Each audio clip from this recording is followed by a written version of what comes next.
मेरे प्रिय मित्रों, नमस्कार।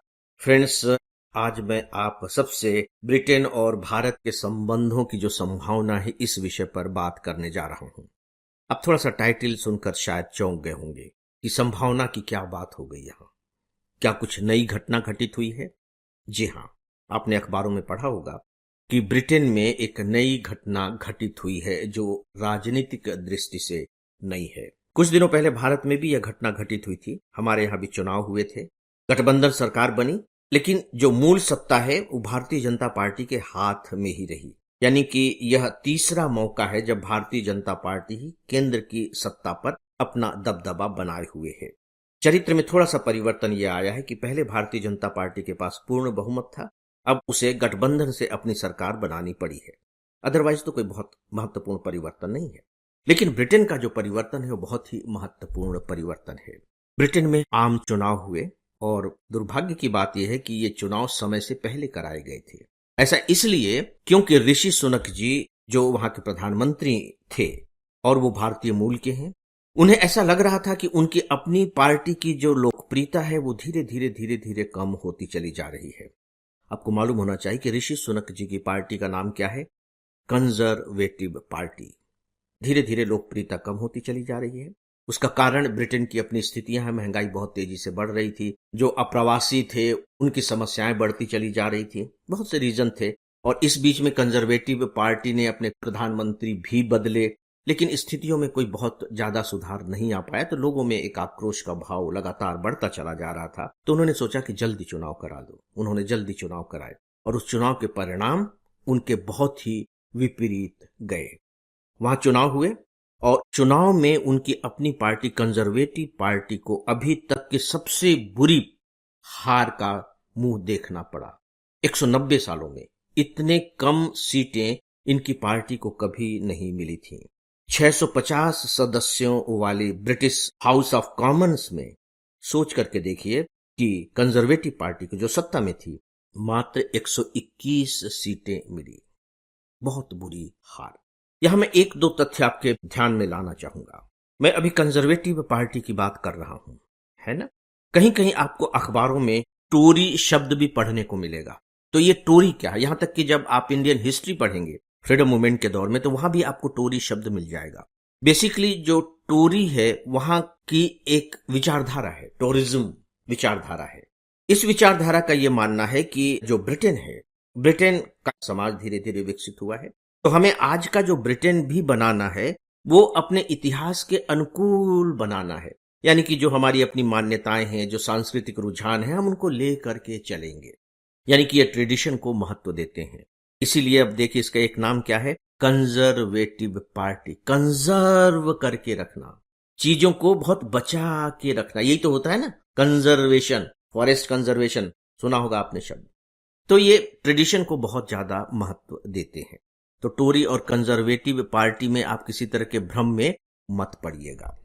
जो दूसरी बात है कि अखबारों में भी ज्यादातर यही आपको पढ़ने को मिलेगा कि 650 सदस्यों वाली ब्रिटिश संसद में, मुझे लगता है कि पार्लियामेंट शब्द ठीक नहीं है। जैसे हमारे यहाँ पार्लियामेंट है, हमारे यहाँ अभी जो चुनाव हुए हैं वो पार्लियामेंट के चुनाव नहीं हुए हैं सही मायने में। पार्लियामेंट के एक विंग के चुनाव हुए हैं, जिसे हम कहते हैं लोकसभा। पार्लियामेंट में तो राज्यसभा भी है, पार्लियामेंट में तो हमारे राष्ट्रपति भी हैं। तो ये जो चुनाव हुए हैं ये हाउस ऑफ कॉमन्स के चुनाव हुए हैं। जो हमारे यहाँ जिस तरह से लोकसभा है उसी तरह से वहां है हाउस ऑफ कॉमन्स। तो हाउस ऑफ कॉमन्स की कुल 650 सीटें हैं, जिसमें से 412 सीटें लेबर पार्टी को मिली है। अब हम लेबर पार्टी को देखते हैं। लेबर, कुछ तो अनुमान आप लगा ही सकते हैं कि जो लेबर पार्टी है उसकी विचारधारा किस तरह की रही होगी। श्रम, श्रमिक, मजदूर। कंजर्वेटिव पार्टी क्या ट्रेडिशन को लेकर के चल रही है, लेकिन जो लेबर पार्टी है वो डेफिनेटली कुछ न कुछ तो प्रोग्रेसिव विचारधारा की होगी। प्रोग्रेसिव न कहें तो लिबरल विचारधारा की होगी, थोड़ी सी कहीं न कहीं तो उदार होगी ही। उसमें जो तरजीह दी जाएगी वो मिडिल क्लास के लोगों को, लोअर मिडिल क्लास के लोगों को, श्रमिकों को, गरीबों को, उनको प्राथमिकता दी जाएगी, उनके अनुकूल नीतियां बनाई जाएंगी। तो उन्होंने नाम रखा लेबर पार्टी, राइट? यहां मैं आपको एक बात और बताना चाहूंगा, और वो ये कि जब आप फ्रीडम मूवमेंट पढ़ेंगे, आप फ्रीडम मूवमेंट को अगर आप छोड़ भी दीजिए तो 1858 के बाद का जो इतिहास हमारा पढ़ेंगे आपको मालूम है कि 1858 के बाद, 1858 से ही कह लीजिए कि हमारा जो शासन था वो ब्रिटिश संसद ने अपने हाथों में ले लिया था। इससे पहले हम पर ब्रिटिश संसद का शासन नहीं था, हम पर शासन था ब्रिटिश ईस्ट इंडिया कंपनी का। कंपनी शासन कर रही थी, एक व्यापारिक समूह हम पर शासन कर रहा था। 1857 का आंदोलन हुआ, फिर ब्रिटिश संसद ने सत्ता अपने हाथ में ले ली, यानी कि अब हमारे राष्ट्र के शासन पर संसद बात करती थी। तो आप इसके बाद से जब फ्रीडम मूवमेंट के इतिहास को पढ़ेंगे तो आप एक बात ऑब्जर्व कीजिएगा कि ब्रिटिश पार्लियामेंट में जब जब लेबर पार्टी के प्रधानमंत्री रहे हैं तब तब उन्होंने भारत के प्रति उदारवादी नीति अख्तियार की है। और मैंने फ्रीडम मूवमेंट पर जो अपने लेक्चर रिकॉर्ड किए हैं, मॉडर्न इंडिया पर ही आप कह लीजिए, उसमें एक्सक्लूसिवली इस बात को सिद्ध भी किया है कि देखिए ये वायसराय हैं, किस पार्टी का शासन है और वो इस तरह की नीतियां लागू कर रहे हैं भारत में। हमारे जो लीडर्स हैं, हमारे जो फ्रीडम मूवमेंट्स के जो लीडर्स हैं, भारतीय राष्ट्रीय कांग्रेस के जो नेता हैं, उनकी बातों को कैसे ध्यानपूर्वक सुना जा रहा है और पूरा करने की कोशिश भी की जा रही है, बशर्ते कि वहां लेबर पार्टी का प्राइम मिनिस्टर हो। दूसरी बात कि जब भी, चाहे वो वायसराय हो या दूसरे क्षेत्र में हो, जब भी स्कॉटलैंड के लोग रहे हैं, A.O. ह्यूम जिन्होंने भारतीय राष्ट्रीय कांग्रेस की स्थापना की थी, वो स्कॉटलैंड के थे। वहां भी मैंने सिद्ध करके बताने की कोशिश की है कि स्कॉटलैंड के लोग भी लिबरल एटीट्यूड के होते हैं, वो कंजर्वेटिव नहीं होते, वो संकीर्ण विचारों के नहीं होते, लिबरल होते हैं। बहुत मजा आएगा आपको उन लेक्चर्स को सुनकर। यहां तक बातें आपको क्लियर हो गई। अंत में एक बात और, क्या आपको मालूम है कि जब हमारा देश आजाद हुआ था 1947 में, उस समय ब्रिटेन में किस पार्टी की सत्ता थी? अब बता देंगे, लेबर पार्टी की सत्ता थी। और प्राइम मिनिस्टर उस समय कौन थे? क्लीमेंट एटली। और इसके बाद भी, हम तो 47 में आजाद हो गए, इसके बाद भी वो 3-4 साल तक वहां के प्राइम मिनिस्टर बने रहे थे, क्लीमेंट एटली, लेबर पार्टी। तो दोस्तों एक बात बहुत क्लियर है कि जो लेबर पार्टी है वो लिबरल पार्टी होती है, वो लोगों की सही मायने में पार्टी होती है। और जब आप ऋषि सुनक जी के कैबिनेट और बकायदे अभी जो प्राइम मिनिस्टर बन गए हैं स्टारमर, उनके कैबिनेट के लोगों के चरित्र के बारे में पढ़ेंगे तो बातें बिल्कुल स्पष्ट हो जाएंगी कि जो ऋषि सुनक थे, अपने आप में उनकी जो संपत्ति है वो वहां की महारानी से भी ज्यादा है। लोग उनसे अपने आप को कनेक्ट नहीं कर पाते थे क्योंकि वो बहुत पैसे वाले हैं। यहां तक कि उनके कैबिनेट तक में केवल 7% ही लोग थे जो मिडिल क्लास के थे, बाकी ज्यादातर जो लोग थे कैबिनेट में वो सब के सब ऊंचे घरानों के थे, बहुत ज्यादा पैसे वाले, बड़े बड़े स्कूलों, हार्वर्ड, ऑक्सफोर्ड में पढ़े हुए। तो ऐसी कैबिनेट के साथ या ऐसे पॉलिटिकल लीडर के साथ डेफिनेटली जो लोग होते हैं वो अपने आप को आइडेंटिफाई नहीं कर पाते। अभी जो कैबिनेट बनी है उसमें क्या है, 46% जो मेंबर्स हैं वो मिडिल क्लास परिवारों के हैं और 83% जो मेंबर हैं वो सरकारी स्कूलों में पढ़े हुए हैं।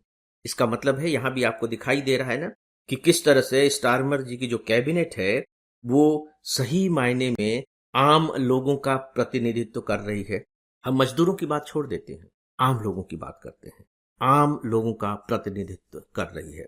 दुर्भाग्य से अब हमारे संसद का चरित्र बदलता जा रहा है। अब हमारी संसद धीरे धीरे, जी हां, उसमें लोकसभा और राज्यसभा दोनों शामिल है, धीरे धीरे करोड़पतियों के हाथ में आती चली जा रही है। इसके आंकड़े हैं हमारे पास, कभी हम लोग चर्चा करेंगे कि किस प्रकार इस बार लोकसभा में जितने सदस्य पहुंचे हैं उनमें से लगभग 500 सदस्यों की जो संपत्ति है वो 1 करोड़ रुपए उससे अधिक है। सोच के देखिए, मतलब धीरे धीरे पूंजीपतियों का प्रभुत्व लोकसभा में बढ़ता चला जा रहा है। हमें नहीं मालूम कि अभी जो चुनाव हुए हैं उस चुनाव में इसका कितना प्रभाव परिणामों पर पड़ा है, हमें नहीं मालूम, लेकिन हम इसकी अनदेखी भी नहीं कर सकते कि ऐसा नहीं हुआ होगा। राइट दोस्तों, अब भारत और ब्रिटेन के संबंध कैसे होंगे? अभी तक मैंने जितनी बातें की हैं उससे आपने अनुमान लगा लिया होगा कि कैसे होंगे, बेहतर ही होंगे। ठीक है, ऋषि सुनक जी भारतीय मूल के थे लेकिन वो विशेष कुछ कर नहीं पाए। अब देखिए कि हमारे साथ जो व्यापार होना था, फ्री ट्रेड एग्रीमेंट, उसको उन्होंने ठंडे बस्ते में डाल दिया। भारतीय प्रोफेशनल को जो स्पेशल कैटेगरी देने की बात थी कि हमारे जो आईटी के लोग हैं, मेडिको प्रोफेशनल्स हैं, इनको विशेष पैकेज दिया जाए, स्पेशल कैटेगरी में डाला जाए, उसको भी उन्होंने किनारे कर दिया। बाकायदे भारतीयों के जो छात्र होते हैं वीजा में छूट देने की बात थी, उसको भी उन्होंने कुछ नहीं किया। और जो लेबर पार्टी के जो लीडर हैं स्टारमर, उनसे उम्मीद की जा रही है कि वो ऐसा करेंगे। जैसे कि फ्री ट्रेड एग्रीमेंट, उन्होंने अपने बाकायदे घोषणा पत्र में ये घोषित किया है कि वो भारत के साथ ऐसा करेंगे, अपने संबंधों को बढ़ाएंगे, अपने संबंधों को चौतरफा विकसित करेंगे। तो हमें बहुत उम्मीद है। स्पेशल कैटेगरी की भी बात वहां हुई है। इसका मतलब है कि हमारे संबंध बेहतर होंगे। यहां स्टारमर जी की एक जो बहुत ही महत्वपूर्ण बात है वो मैं आपको बताना चाहूंगा कि इससे पहले लेबर पार्टी के जो हेड थे, उन्होंने कश्मीर मामले में अनुच्छेद 370 हटाने का विरोध किया था। ऐसा इसलिए क्योंकि उनको लग रहा था कि ऐसा करके वो ब्रिटेन में रह रहे मुस्लिमों का समर्थन हासिल कर सकेंगे। लेकिन जैसे ही स्टारमर लेबर पार्टी के हेड बने, यानी कि अध्यक्ष बने, वैसे ही उन्होंने सीधे सीधे इस प्रस्ताव को खत्म कर दिया, जो लेबर पार्टी का प्रस्ताव था कि हम कश्मीर में अपना पर्यवेक्षक भेजेंगे। और स्टारमर ने साफ साफ कह दिया कि जो कश्मीर है वह भारत का अभिन्न अंग है। इससे आप अनुमान लगा सकते हैं कि किस तरह की व्यवस्था आगे होने जा रही है। सच पूछे तो भारत इसको लेकर के बहुत ही आशान्वित है कि हमारे जो संबंध होंगे वे बहुत बेहतर होंगे। दोस्तों, ये कम बड़ी बात नहीं है कि पूरे के पूरे ब्रिटेन में लगभग 18 लाख भारतीय समुदाय के लोग हैं और अर्थव्यवस्था में इनका जो कंट्रीब्यूशन है वो 6% है। भारत और ब्रिटेन के बीच में अभी सालाना लगभग 40 अरब पाउंड का व्यापार होता है। 40 अरब पाउंड, जो लगभग 4.25 लाख करोड़ रुपए होगा। फ्री ट्रेड एग्रीमेंट के तहत यह लक्ष्य रखा जा रहा है कि सन 2030 तक हम इसे बढ़ाकर दुगुना कर लेंगे और ऐसे होने की पूरी संभावना अब बन गई है। यह बहुत खुशी की बात है कि स्टारमर के कैबिनेट में कई जो मेंबर हैं कैबिनेट के, वो भारतीय मूल के हैं। तो दोस्तों, इतना ही इशारा पर्याप्त है। अब बातें आगे बढ़ेंगी, देखते हैं कि क्या होने जा रहा है। लेकिन कुल मिलाकर यह है कि भारत स्टारमर या कह लीजिए कि लेबर पार्टी की जीत का खुले हृदय से स्वागत करता है। तो दोस्तों, इस विषय पर बस इतना ही। और इसी के साथ ही दोस्तों, आज के इस डेली ऑडियो लेक्चर को अब यहीं समाप्त करता हूं। नमस्कार।